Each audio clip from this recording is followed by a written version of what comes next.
Yeda, halalwaya lahayam. Mga kapatid, happy Sabat sa inyong lahat. Saan man kayo naruroon. Ako'y nagpapasalamat at muli na naman tayo nagkita-kita dito sa Zoom. Bagamat virtual na pagkikita. So, gusto kong ipahatid sa inyo ang isang napaka-iksi pero napakahalagang verse sa kasulatan. Be wiser than the serpent,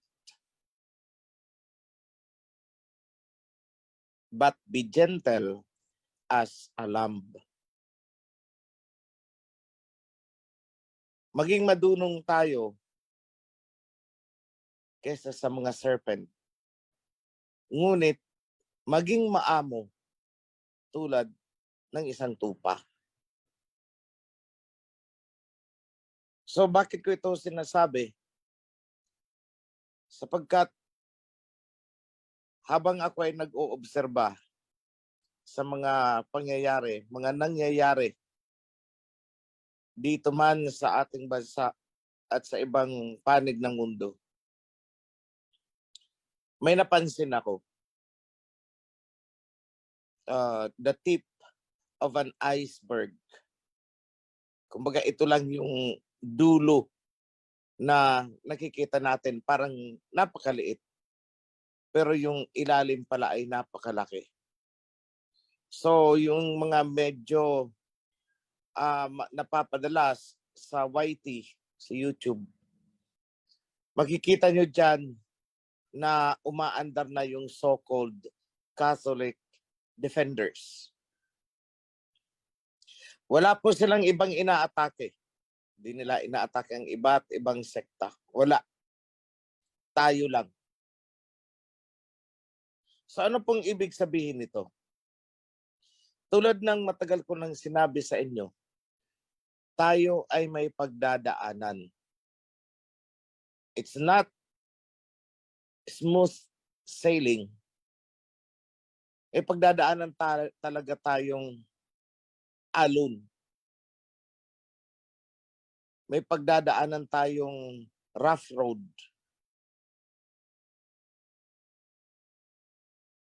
So, tulad ng demolition job na ginawa nila sa disciples noon, tulad ng pagsira nila kay Judas, this time, ang demolition job ay nakatutok sa mensahero. So I want everyone to be alert. Huwag po kayong magpapalinlang. Huwag po kayong magpapadaya.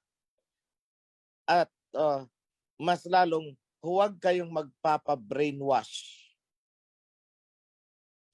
It's a demolition job upang mawasak ang nagsisimulang kingdom. Gawain ng serpent. Kaya nung habilin ng Messiah, be wiser than the serpent.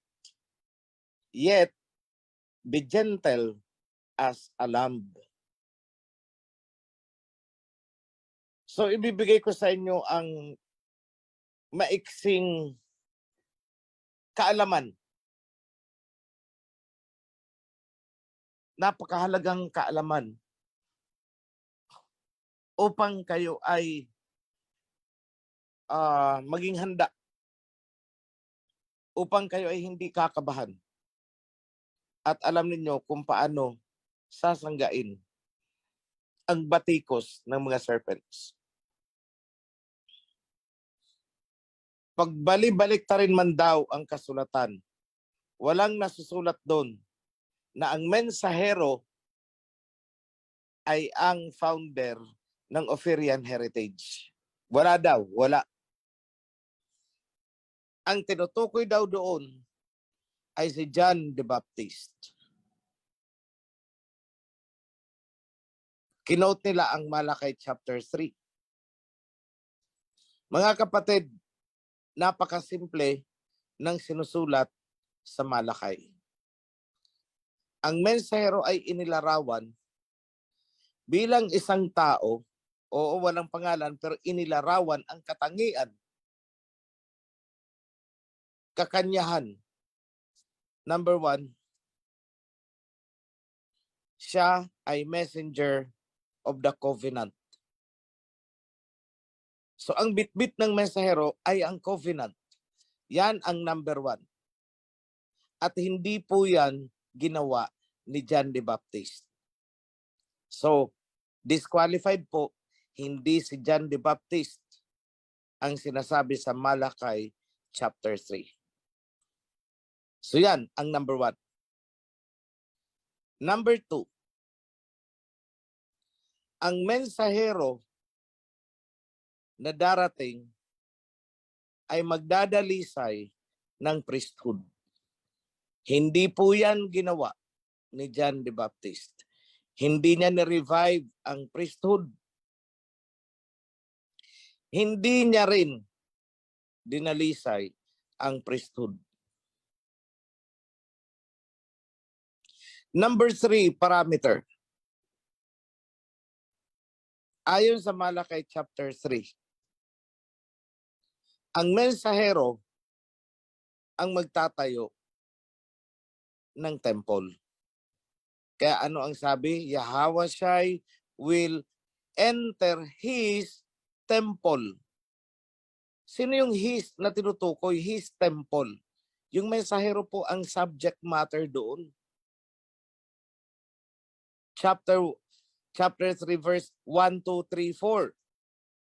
It is about the messenger of the covenant. So lahat po yun na binanggit doon na pamantayan o criteria ay hindi po ginampanan ni John the Baptist. So number 1, covenant, hindi po ginampanan ni John the Baptist. Number 2, priesthood revival. Hindi po ginawa, hindi ginampanan ni John the Baptist. Number 3, temple. Hindi po ginawa, hindi ginampanan ni John the Baptist. Therefore, hindi po si John the Baptist ang sinasabi sa Malakay chapter 3 na aabutan ng Mesaya sa kanyang pagbabalik. Ganun po kasimple. So wag po kayong magpapa-loko, huwag kayong magpapadaya, huwag kayong patitinag, huwag kayong magpapa-brainwash. Gawaing serpent po, purpose nila is wasakin ang nagsisimulang umusbong na kingdom because they know it's their end, katapusan nila.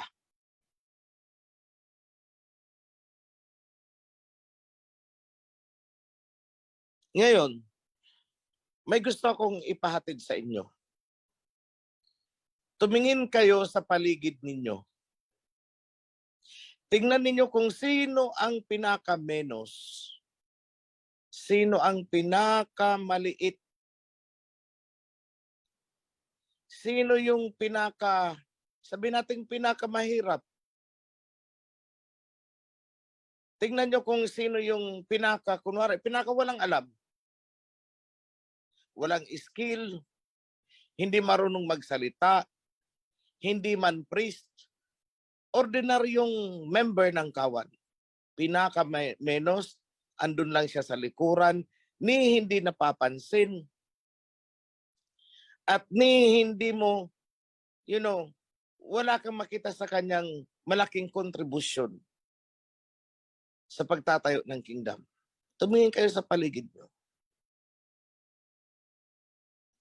Alam niyo ba na ang sinabi ng Mesaya, sa pagdating ng panahon na yan, panahon natin, dahil sinabi ito ng Mesaya, if I recall it right, sa book of Matthew, kung sino ang pinaka-menos sa inyo, siya ay higit pa kay John the Baptist.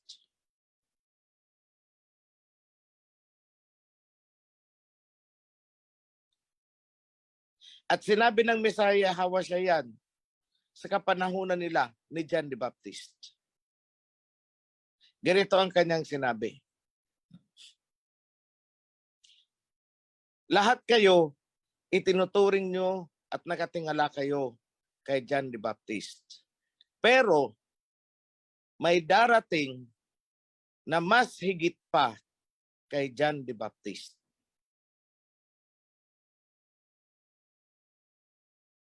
At ang sinabi ng Messiah na ang pinakamenos sa inyo ay higit pa dun kay John the Baptist.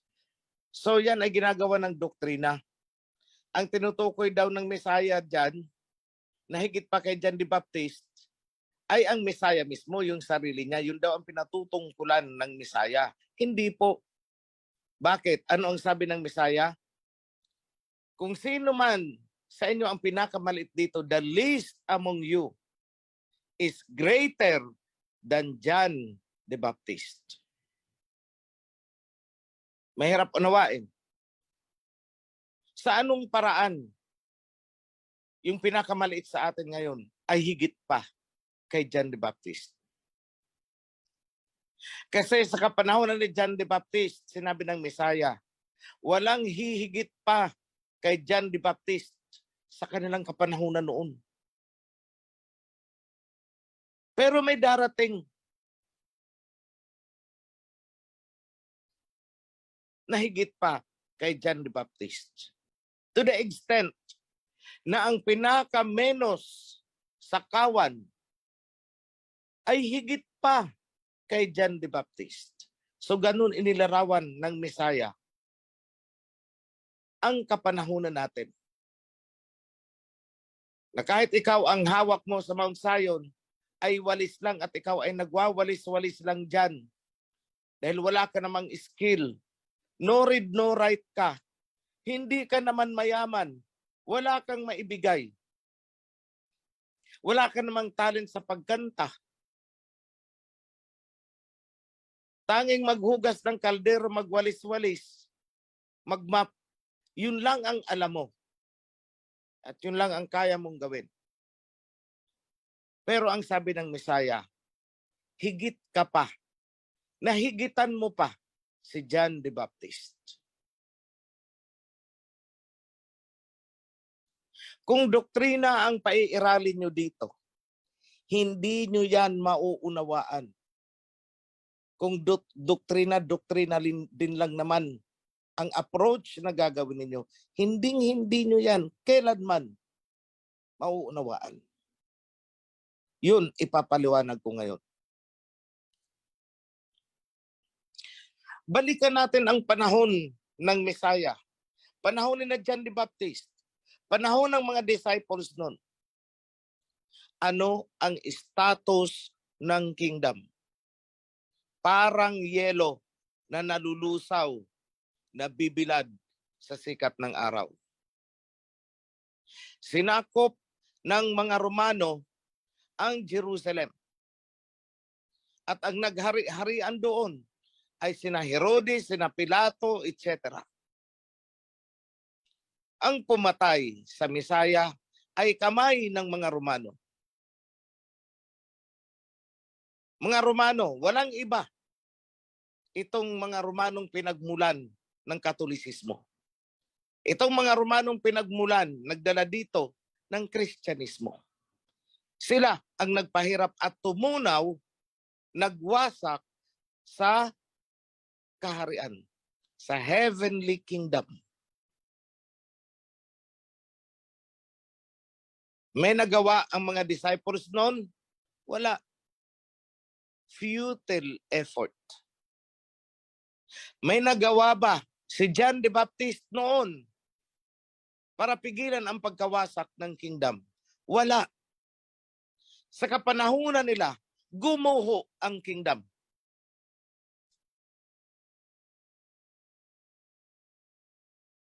Nagapi sila ng mga serpents.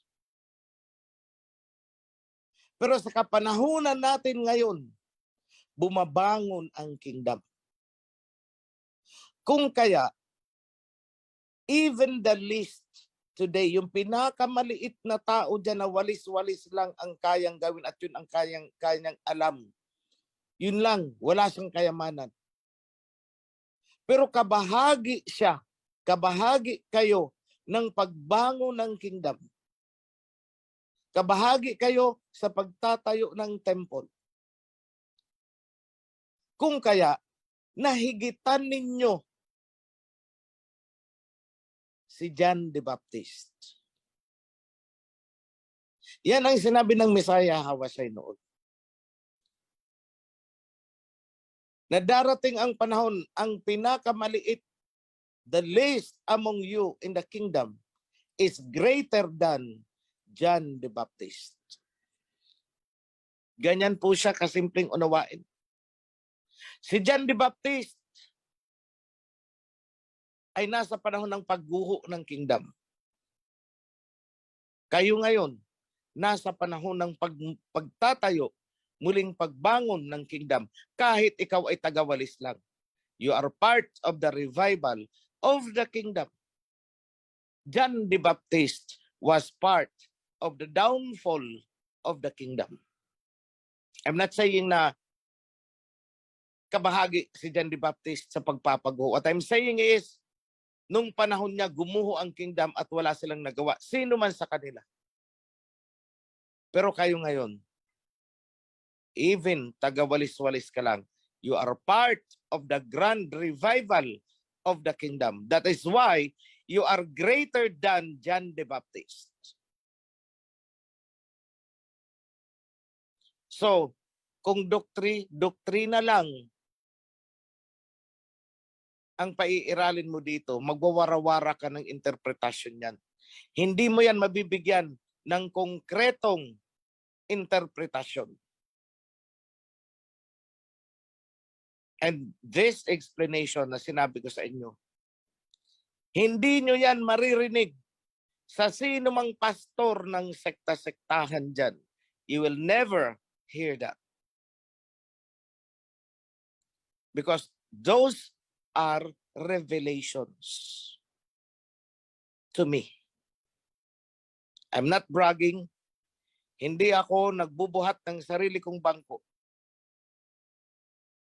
Pinapakita ko lang sa inyo ang credibility ng mga salitang binibitawan ko.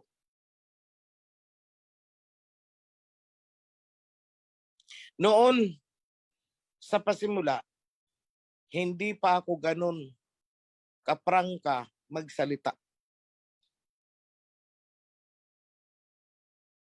Oo, prangka ako magsalita noon, pero patungkol sa ginagawa ko. Patungkol sa papel na ginampanan ko. Hindi ako nagsalita.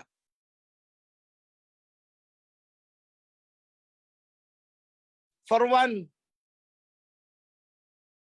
it would be self-serving. Yung nga, sabi nila, nagbubuhat ka ng sarili mong bangko. Pero sa akin, hindi yun eh. Hindi yun ang iniwasan ko. Ang pinakadahilan is, hindi ko alam sa sarili ko na ako pala ang gumaganap sa bahaging yan na naisulat na noon pa. I was never aware of it. Not until now na tumatayo na ang temple, doon ko lang parang unti-unting nagsisink in sa akin. Looking back, saan tayo nagsimula mga kapatid? Sa YouTube.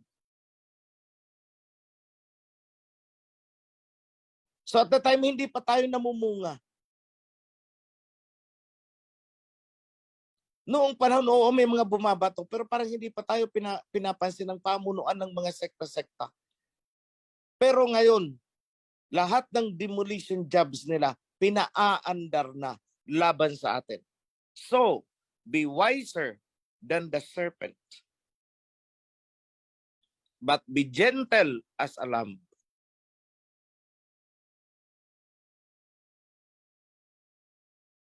At habang tayo ay tinutuligsa ng mga to,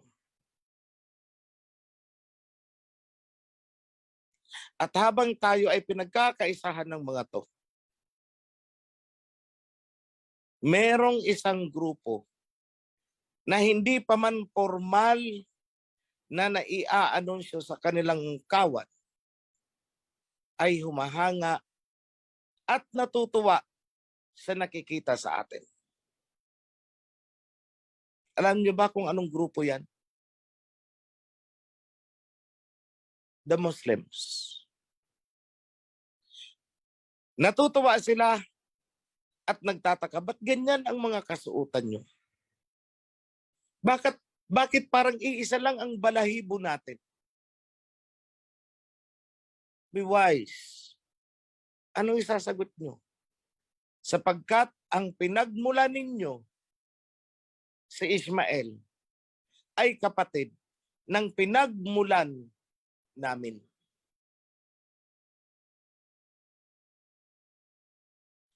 Matagal ko nang sinabi noon pa sa video, time will come. Sila ang magtatanggol sa atin somehow. Sila ang gagamitin ng Aba na sasaklulo sa atin. Remember that, what I'm saying. Kaya anong sabi ko? Ituring nyo sila bilang kapatid. They are not enemies. They are more than just friends. Treat them as our brothers. Hindi po pinag-uusapan, ay iba ang pananampalataya nyo, ay iba ang pananampalataya namin, kami ang tama, kayo ay mali. No. Tandaan nyo ito, iba ang covenant na ibinigay kay Ismael. At iba ang covenant na ibinigay sa atin. So we can never say na kayo ay mali at kami ang tama. Because it is only the Alahayam who knows the purpose. Bakit nagkaganyan? Hindi natin yan maaarok. Bakit hindi na lang isinama si Ismael sa atin? I never knew the purpose.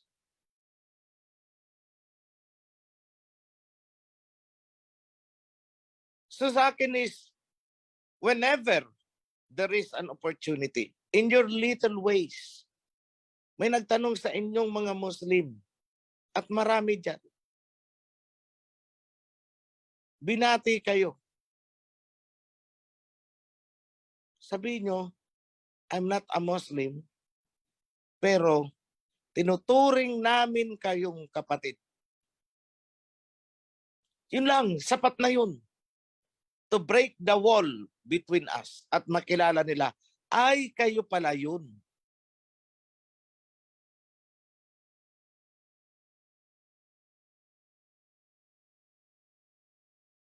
Be wiser than the serpents. Be gentle as a lamb. Panindigan na natin and consider them as part of our support.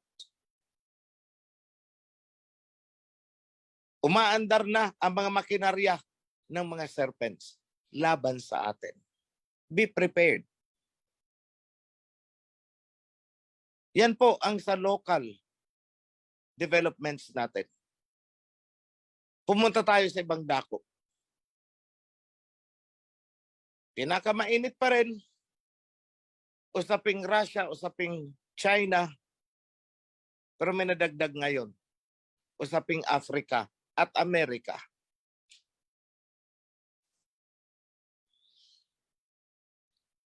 So a brief summary.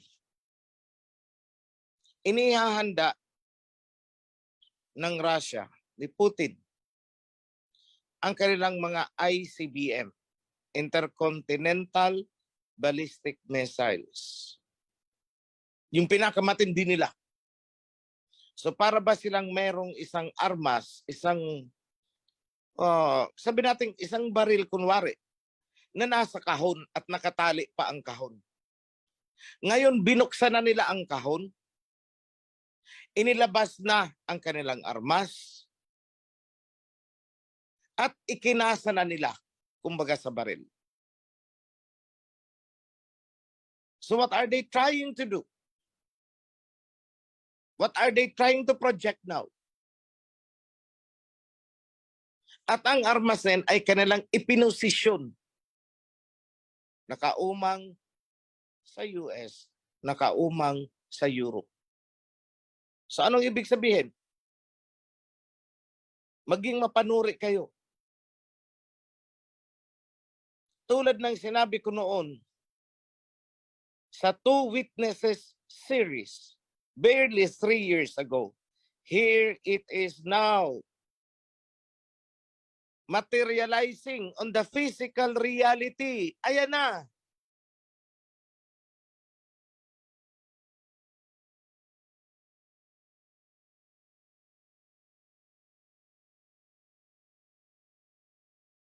On the international level, sino ngayon ang kumakampi kay Putin? Middle East. O di ba nagkatotoo ang sinabi ko?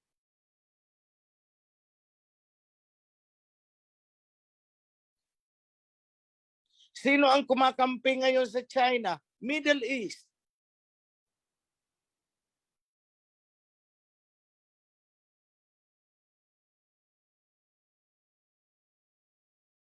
So anong ginagawa ngayon ng Amerika? Gustong agawin ng Amerika ang Africa mula sa kamay ng Russia at China. And at the same time, naghahasik sila ng propaganda upang mag-away ang Russia at China at upang talikuran ng Africa ang Russia, talikuran ang China. That is what US is doing. So inimbita ngayon ng Amerika ang mga leaders sa Africa. Pinapunta sa Washington. So pumunta naman ang mga leaders.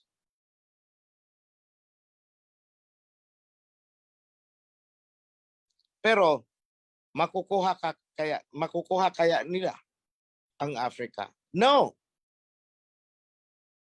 Gaya ng sinabi ko, the sentiments are deeply rooted. Di ba pinakita ko pa sa inyo noon, 3 years ago, yung mga speeches ni Mugabe? Sa tingin ninyo, basta-basta na lang mabubura yan sa diwa ng mga Africans, ng mga blacks? Sa tingin ninyo, ganun-ganun na lang kadali para mabura sa isipan nila ang nangyari kay kina Gaddafi, kina Nelson Mandela, kung paano inoppress ng mga whites? Of course, they won't forget. Sa tingin ng Amerika, ganun kadaling kalimutan ng mga blacks ang ginawa ng mga Europeans and Americans sa Africa. Ang daming namatay. May mga pinutulan pa sila ng braso. People's Republic of Congo, milyon-milyon ang namatay dyan. Kagagawa ng mga Europeans. Inalipin nila sa mga rubber plantation. Pag hindi naabot ang quota of harvest nung dagta, anong ginagawa ng mga Europeans? Pinuputulan ng braso yung anak ng padre de pamilya pag hindi naaabot ang quota. Milyon ang namatay. And until now, naandyan, matatanda na. May mga survivors pa, mga lolo na mga pinutulan pa nila noon. Do you think makakalimutan yan? Ganun na lang ba? They won't forget. And the day of reckoning is coming. Hindi na alam ng Amerika kung saan sila kikiling. Tumatagilid ang dolyar. Minamanipula lang nila ang forex. Kaya isang 1 peso, $55, $56. No, that is manipulated forex.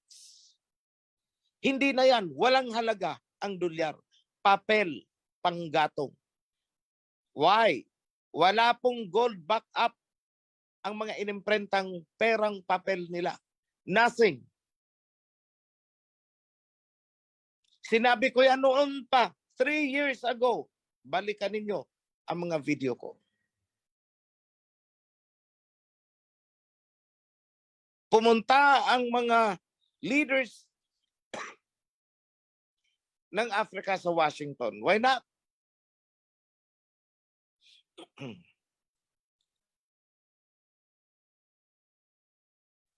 Pero ano ang feedback ng ambassador of the African Union? Bastos ang Amerika. Basta sila pinapunta na hindi man lang isinet muna kung anong agenda na pag-uusapan.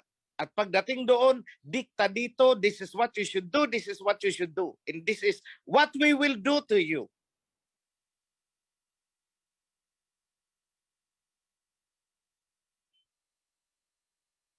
Hindi na ngayon ganun kadali akitin, lukuhin, o persahin ang Africa. Nakaugat na doon ang 2 witnesses. Nakasecure na yan.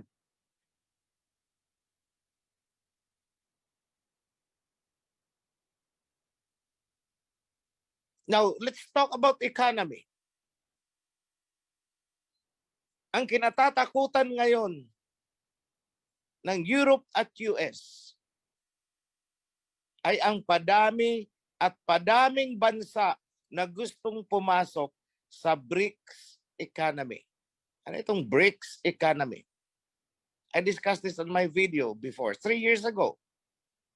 Minention ko na yung BRICS economy na yan. Yan yung samahan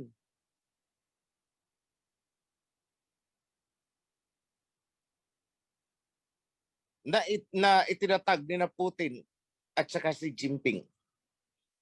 Brazil, Russia, India, China, South Africa. And ngayon, Egypt is coming in. Saudi Arabia is coming in. Argentina is coming in. Venezuela is coming in. And so with other many countries. Hindi ko may enumerate. Many. Mabubuo at magkakaisa ang Shemite territory under the BRICS economy. That will happen because that is part and parcel of the force na magpapabagsak sa modern day Babylon, which is New York.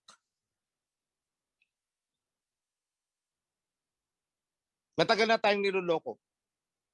Ang dolyar ay salaping walang gold backup. It has no monetary value.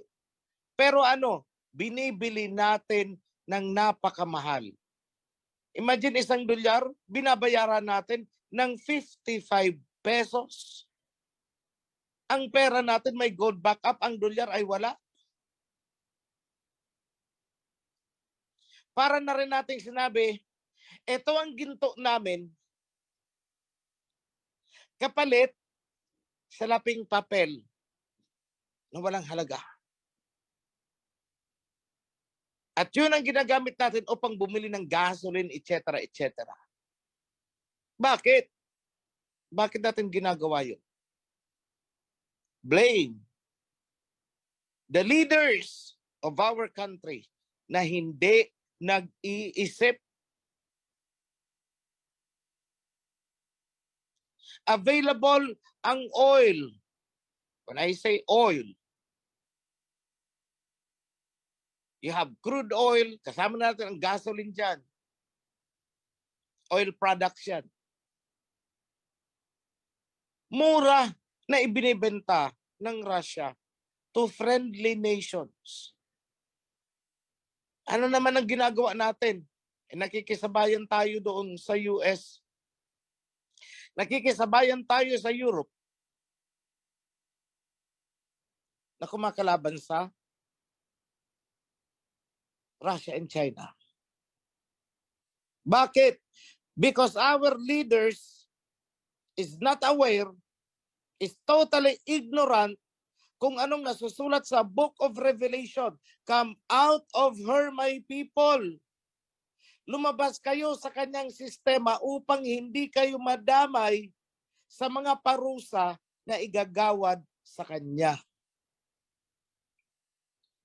Come out of her, my people, so that you will not be partakers of her sin and the punishments. Lumabas kayo para hindi kayo madamay sa kanyang mga kasalanan at sa mga parusa doon. Hindi alam ng mga leaders natin.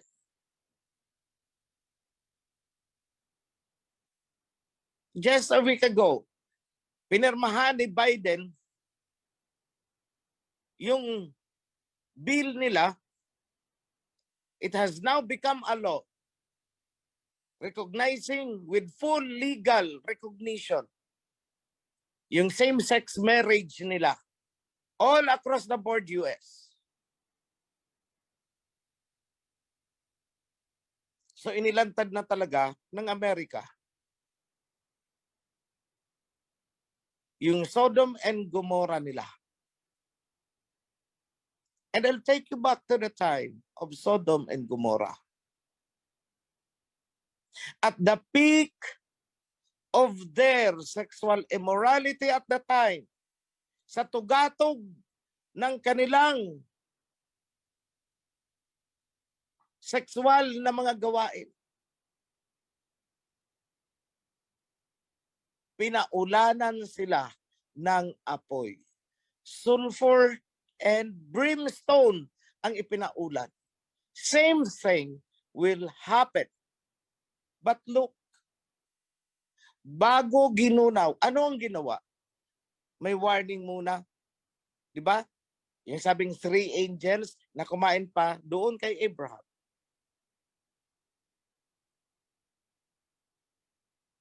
May mensaherong dumating. Celestial being na mensahero ang dumating.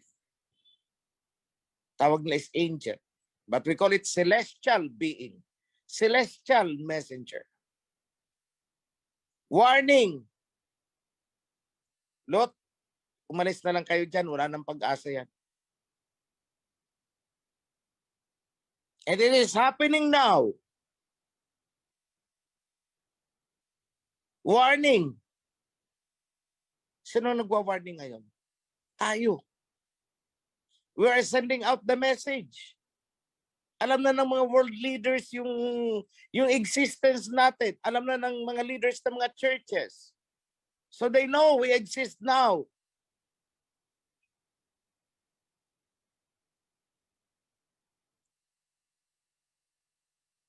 A messenger has come before the destruction of the modern day Sodom and Gomorrah. Kung si Lot noon ay pinalabas,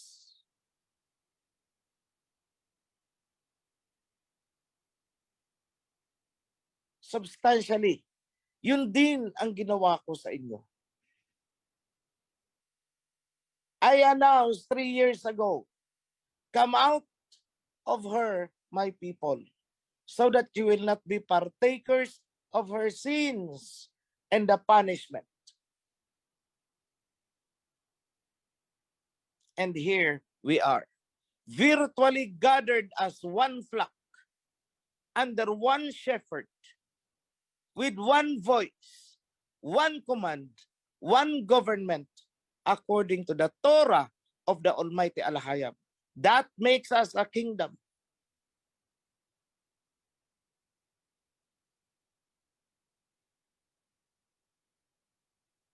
So I'm going to go back doon sa beginning verse ko. Be wiser than the serpents, be gentle as a lamb. Nasa loob ka na ng covenant. Huwag kang makikinig sa mga kung ano-ano diyang bulong-bulungan dahil malalaglag ka at malalaglag ka. Be wise. Don't be a fool. Sa Tagalog, maging wise ka. Maging madunong ka. Huwag kang tanga. Iiwanan mo ang covenant dahil nakarinig ka lang ng chismis na si OH ay namumuhay sa karangyaan. Tama. At hindi ko itinatanggi. Comparing where I was, yes, marangya itong kinalalagyan ko.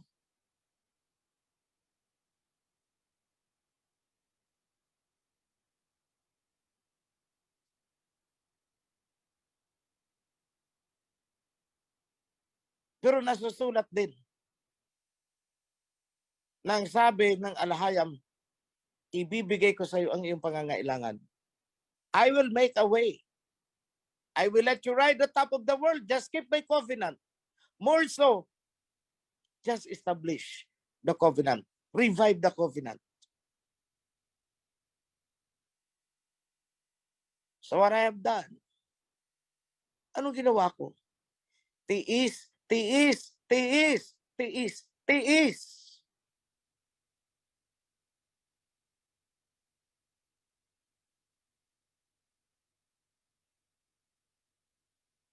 That is what I'm doing.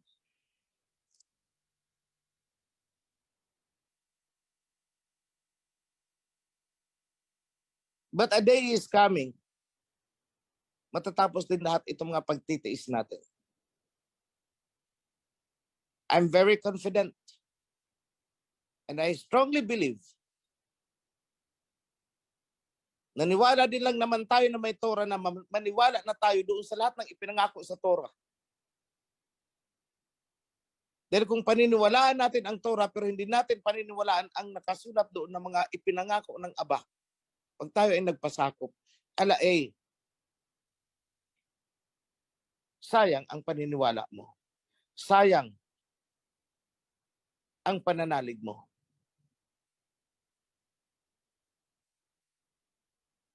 So with that, having said that, be strong. Maging determinado kayo. Sa maliliit mang paraan, help rebuild the kingdom. In doing so, you are greater than John the Baptist. Hindi naranasan ni John the Baptist ang maging kabahagi sa pagre-revive ng kingdom. Ikaw, kabahagi ka sa pag-revive ng kingdom. Si John the Baptist ay bahagi ng pagguho ng kingdom. Yun ang kanyang kapanahunan. So hindi niya naranasan ang nararanasan mo. That's why the Messiah said, you are greater than John the Baptist, our time.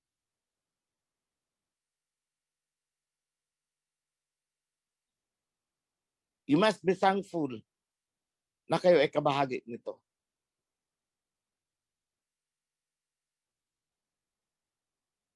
Pray as well na yung mga mahal nyo sa buhay ay makasama natin dito. But be warned still. Maraming inimbita. Ngunit kukunti lang ang karapat-dapat. Many are called, many are invited, but few are worthy.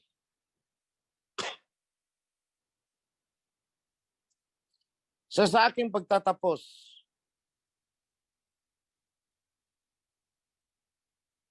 gusto kong ipaabot sa inyo sa pangalan ng ating Ama, Aba Yahweh,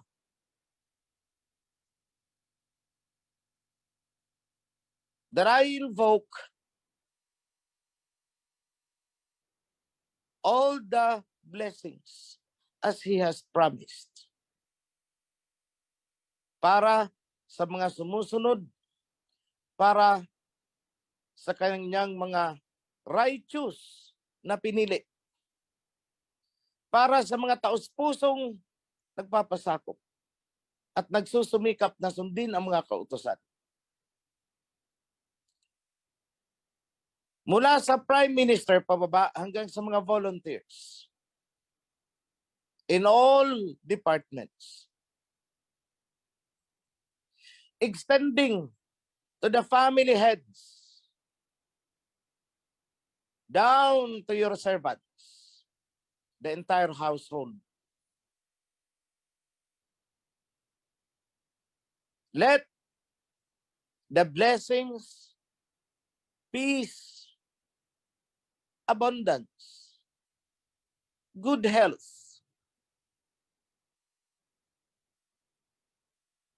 peace of mind, despite what is happening to the world, let there be peace of mind among you. Magkaroon sana ng maayos na samahan ang buong kawan.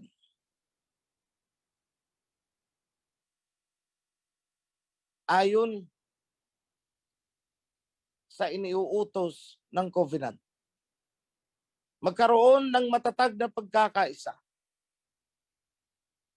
Dahil palapit ng palapit yung mga alon na ating pagdadaanan.